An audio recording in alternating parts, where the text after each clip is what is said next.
फिर दरामद फिर बरामद का खेल। चीनी की कीमतों में कमी के दरवाजे बंद। चीनी का नया रेट तय। हुकूमत और शुगर मिल के दरमियान मुआहदा तय पा गया। अवाम को रिलीफ की जगह महंगाई का तोहफा मिलेगा। चीनी का एक्स मिल रेट 165 रुपए मुकर्रर। शुगर मिल्स मालिकान हर माह एक्स मिल रेट में 2 रुपए इजाफा कर सकेंगे। सारिफ को नए एक्स मिल रेट का फायदा स्टॉक खत्म होने के बाद होगा। 6 माह में एक्स मिल कीमत में 40 रुपए इजाफा कर दिया गया। दिसंबर 2024 में चीनी की एक्स मिल कीमत 115 से बढ़ाकर 125 रुपए फी किलो मुकर्रर की गई थी। वजारत ग़िज़ाई तहफ़्फ़ुज़ के मुताबिक सूबाई हुकूमतें सस्ती चीनी की दस्तयाबी यकीनी बनाएंगी। हुकूमत ने 7,90,000 टन चीनी बरामद करने की इजाज़त दी थी। दिन ब दिन महंगाई करते जाते हैं, कभी पेट्रोल के ऊपर, कभी चीनी के ऊपर। तो हुकूमत को चाहिए कि आवाम को कुछ ना कुछ रिलीफ दें। हुकूमत का काम है ना सस्ता करना, हुकूमत की इस पास इसकी तवज्जो ही नहीं है। हुकूमत की तो चाहिए कि इसमें कोई करें, क्योंकि गरीब आवाम है वो चीनी नहीं खरीद सकती। दिन जो इजाफा हो रहा है उससे हम बड़ी परेशानी हो रही है, क्योंकि हर चीज़ पर महंगाई होती जा रही है। चीनी की डबल सेंचुरी। मुल्क के मुख्तलिफ शहरों में चीनी की कीमत को पार लगाए। हुकूमत खामोश तमाशाई निर्ख अवाम की पहुंच से दूर होने लगे। कहीं चीनी 190 रुपए फी किलो तो कहीं 200 रुपए फी किलो तक जा पहुंची। प्राइस कंट्रोल कमेटियां गायब, मुनाफाखोर सरगर्म। चीनी बहरान ने आवाम को चकरा दिया। शहरियों का जिले इंतजामिया से फौरी निर्खनामे जारी करने का मुतालबा। कहा प्राइस कंट्रोल कमेटियां मुतहरिक की जाए ताकि मसनूई महंगाई को रोका जा सके। दरामद बरामद के चक्कर में आवाम को अरबों का चूना लग गया। हुकूमत ने चीनी दरामद में शुगर माफिया को टैक्स में भी रिलीफ दे दिया। चीनी की डबल सेंचुरी का जिम्मेदार कौन? वज़ीर खजाना मोहम्मद औरंगजेब का बढ़ती कीमतों पर जवाब देने से गुरेज। प्रेस कॉन्फ्रेंस में कहा चीनी की कीमतों में उतार चढ़ाव मामूल की बात है। मईशत मुस्तहकम, ग़िज़ाई अशिया की कीमतें कम ज्यादा होती रहती हैं। मुल्क में फौरी तौर पर शरह नमू में इजाफा हुआ, लेकिन ऐसा करना ज़र मुबादला के ज़खायर पर शदीद दबाव का बायस बनता है, जिससे मईशत दोबारा गैर मुस्तहकम हो सकती है। चीज़ों को रेगुलेट करना होगा। बुनियादी ग़िज़ाई अशिया की कीमतों को माहाना बुनियादों पर मॉनिटर कर रहे हैं। जितनी गुंजाइश थी तनख्वाहदार तबके को टैक्स में रिलीफ दिया। हुकूमत ने अपने अखराजात में कमी की है। FBI को गिरफ्तार करने का इख्तियार दिया गया था, जो वापस ले लिया गया। इस वक्त FBI की मुकम्मल ट्रांसफॉर्मेशन जारी है। ताजिर, ट्रांसपोर्टर्स और पोल्ट्री एसोसिएशन मुत्तहद। 19 जुलाई को मुल्कगीर पहियाजाम हड़ताल का ऐलान। पूरे पाकिस्तान में सप्लाई बंद। ट्रांसपोर्ट एसोसिएशंस ने हड़ताल की कॉल दे दी। वज़ीर खजाना ने आज मुज़ाकरात के लिए बुला लिया। सदर मलिक शेर खान ने कहा ट्रांसपोर्ट बरादरी ताजरों के साथ है। 19 जुलाई को मुल्क में कहीं भी कोई सप्लाई या गाड़ी नहीं चलेगी। अगर ताजिर कहेंगे हड़ताल बढ़ानी है तो हम हड़ताल को मज़ीद बढ़ाएंगे। वज़ीर खजाना कराची आकर भी हमसे मुलाकात नहीं कर रहे। सरा chamber of commerce and industry ने 19 जुलाई हड़ताल की हिमायत का ऐलान कर दिया। सदर फजल मुकीम खान ने कहा हड़ताल पुरअमन लेकिन बामकसद होगी। पाकिस्तान पोल्ट्री एसोसिएशन भी 19 जुलाई की मुल्कगीर हड़ताल में शामिल होगी। मुनाफाखोरों को खुला छोड़ेंगे तो कीमतें आवाम की पहुंच से बाहर हो जाएंगी। पंजाब में मुनाफाखोर अब पैरा की नजरों से नहीं बच सकेंगे। वज़ीर आला पंजाब मरीम नवाज का तकरीब से खिताब। कहा मेरी और आवाम की नजर पैरा पर होगी और पैरा की नजर महंगाई, ज़ख़ीरा अंदोज़ी और तजावुज़ात पर होगी। कब तक इंतजामिया महंगाई, मुनाफाखोरी और तजावुज़ात के खात्मे के लिए भागते रहेंगे? पंजाब की 144 तहसीलों में पैरा स्टेशन कायम किए जाएंगे। पैरा फोर्स मेरी आंख और कान है, हर जुल्म पर नजर रखेगी और ज़ख़ीरा अंदोज़ी, तजावुज़ात के खात्मे के लिए अपना काम अंजाम देगी।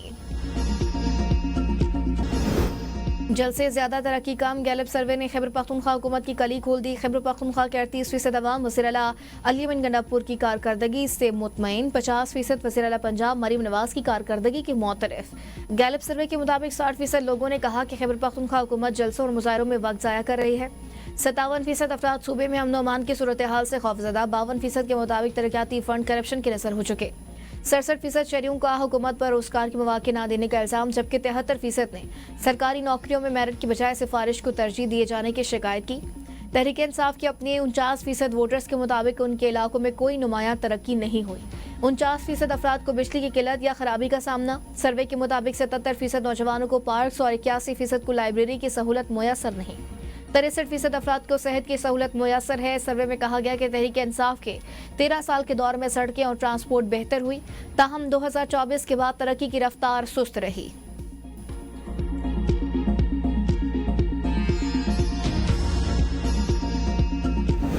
PTI में अंदरूनी इख्तिलाफात। चेयरमैन PTI बैरिस्टर गौहर का आलिया हमजा शेख वकास अकरम से राबता। बैरिस्टर गौहर ने रहनुमा खुद इख्तिलाफी बयान देने से रोक दिया। कहा पार्टी फोरम मौजूद है, मसाइल फोरम पर डिस्कस करें। किसी रहनुमा को शिकायत है तो मुझे बताएं, मैं नुमान मामला बानी पीटीआई के सामने रख दूंगा। आलिया हमजा के बयान के बाद शेख वकास अकरम का ऑडियो पैगाम मंजर-ए-आम पर आया।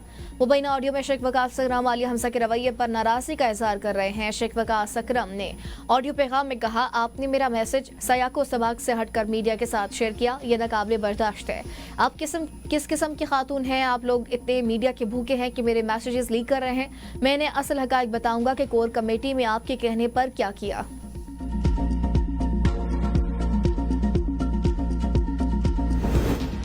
पीटीआई से इख्तिलाफ खत्म नहीं कर रहे, चाहते हैं ताल्लुकात में मियाना रवि रखी जाए। सरबराह JUI मौलाना फजल रहमान की 4 सदा में मीडिया से गुफ्तगू। अपोजिशन के किरदार पर शदीद तहफ़्फ़ुज़ात का इज़हार करते हुए कहा, सूबे में अपोजिशन के साथ इन हालात में कैसे चले। अपोजिशन जमाती अरकान की रुकनियत मुअत्तल कराने के लिए अदालतों से रुजू कर रही हैं। मुस्लिम लीग नून ने भी हमारे खिलाफ अदालत का दरवाज़ा खटखटाया है।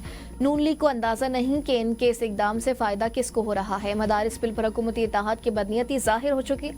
JUI आज भी मिसाक की जमहूरियत पर कायम है। सियासतदान मिसाक की जमहूरियत पर अमल करें तो बेहतर माहौल पैदा हो सकता है। शहरियों के जानो माल की हिफाजत रियासत की जिम्मेदारी है।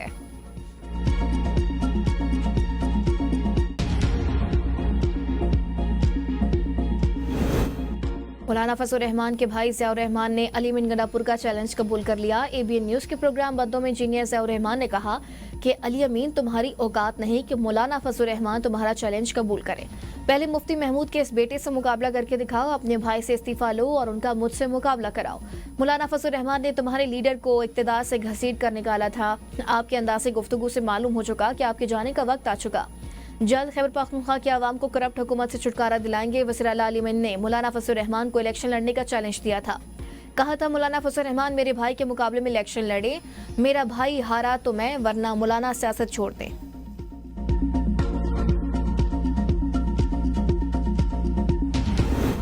बानी पीटीआई ने 5 अगस्त कहा, गंडापुर ने 90 दिन। तजाद वाज़ेह है। वज़ीर दिफा ख्वाजा आसिफ की ABN न्यूज़ से गुफ्तगू कहते हैं, 90 दिन पाकिस्तान में वैसे ही बदनाम हो चुके। अगर गंडापुर बानी पीटीआई से हटकर ऐलान कर रहे हैं तो खुद जाने। पीटीआई का पावर शो पुरअमन रहा, किसी ने मुदाखलत नहीं की। सियासी सरगर्मियां पुरअमन हो तो जरूर जारी रहें। मिर्जा अफरीदी को नहीं जानता, सिर्फ नाम सुना है मिर्जा अफरीदी मालदार हैं, शायद बोली लगा दी हो। मौलाना फजल रहमान एक मुस्तनद और मजबूत सियासी क़ुव्वत है। पीटीआई का खैबर पख्तूनख्वा में वो सियासी होल्ड नहीं रहा जो माजी में था।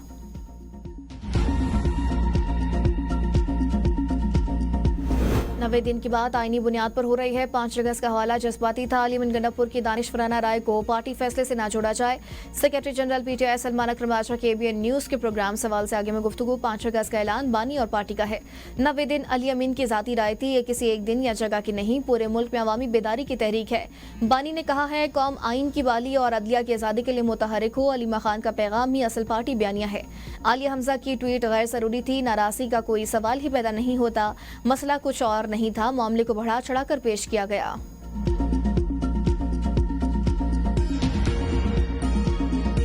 जिस तहरीक का नाम ही आर या पार रहे तो कौन ऐसे लोगों को वक्त देगा। वज़ीर आज़म के मुशीर राना सनाउल्लाह का तंज कहते हैं, लोगों को पार करने से पहले ही आर कर दिया जाएगा। इन लोगों की बस कोशिश है कि लोगों को इसी तरफ लगा कर रखें। बयानबाजी जुबानी जमा खर्च तक रहेगी, इन लोगों से कुछ नहीं होगा।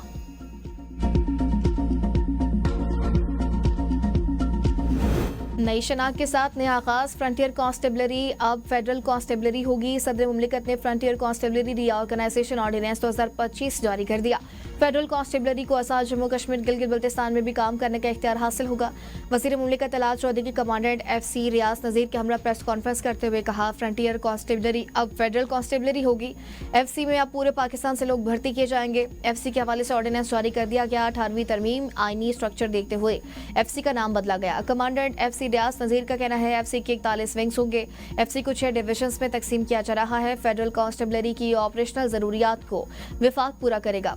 FC जिस एक्ट के तहत काम कर रही थी उसको 100 साल से ज़ायद गुजर गए। ये फोर्स पुलिस नहीं है।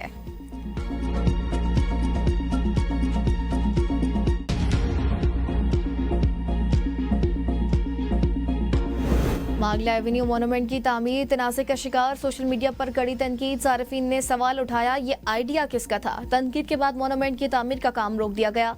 CDA की जानिब से मोनूमेंट को उखाड़ने के अहकाम जारी कर दिए गए। मागला एवेन्यू राउंड अबाउट पर गुज़िश्ता एक हफ्ते से काम जारी है। सोशल मीडिया पर तस्वीर वायरल होने के बाद CDA ने नोटिस ले लिया। निजी सोसाइटी की जानिब से मोनूमेंट को शिफ्ट करने के लिए इक़दाम शुरू।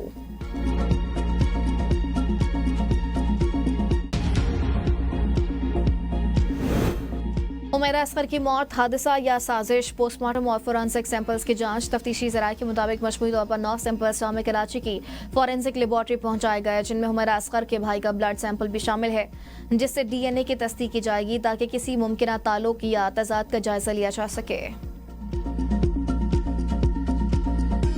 कोहिस्तान मेगा करप्शन स्कैंडल, नैब खैबर पख्तूनख्वा का आसम सवाती के जवाब पर अदम इत्मीनान, नोटिस जारी। 17 जुलाई को जवाब तलब कर लिया। नैब कोहिस्तान स्कैंडल में 40 अरब रुपए से ज्यादा करप्शन की तहकीकात कर रहा है। नैब खैबर पख्तूनख्वा ने वज़ीर आला के मुआवने खुसूसी अमजद अली को भी नोटिस जारी कर दिया। मुआवने खुसूसी से असासाजात की तफसीलात तलब।